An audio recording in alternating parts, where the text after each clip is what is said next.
Satani yafashe icyicaro arimo aragenda ateza abantu ibibazo bitandukanye, kandi nta kindi twakora keretse gusenga Imana.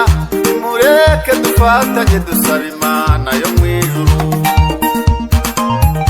Iyi si dutuye Satani yafashe icyicaro arimo aragenda ateza abantu ibibazo bitandukanye, kandi nta kindi twakora keretse gusenga Imana. Nimureke dufatanye dusaba Imana yo mu ijuru.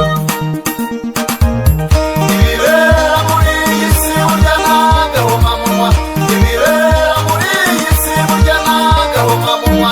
Iyo ndora umuntu arumiwe, iyi si ni amayobera. Ibibera muri iyi si burya n'agahomamunwa, ibibera muri iyi si burya n'agahomamunwa. Iyo ndora umuntu arumiwe,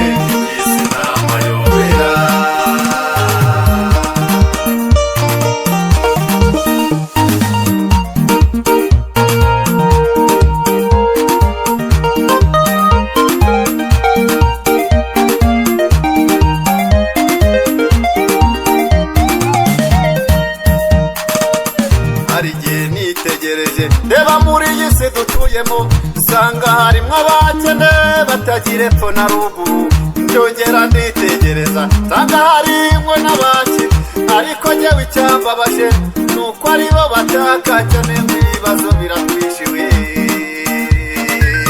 Hari igihe nitegereje reba muri iyi si dutuyemo, usanga harimo abakene batagira epfo na ruguru. Ndongera nditegereza nsanga harimo n'abakire, ariko njyewe icyambabaje nuko aribo bataka cyane ngo ibibazo biratwishiwe.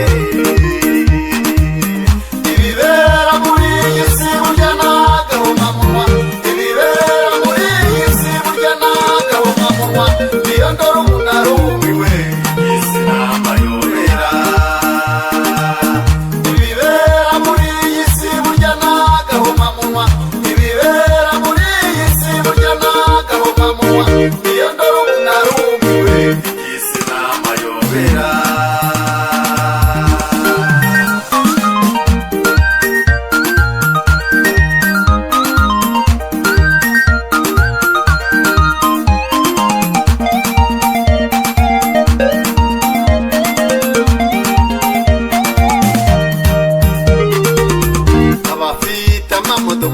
Abafite n'amamoto, abagendera mu kirere batagendesha amaguru, abo ngabo bararira ariko ntibibuke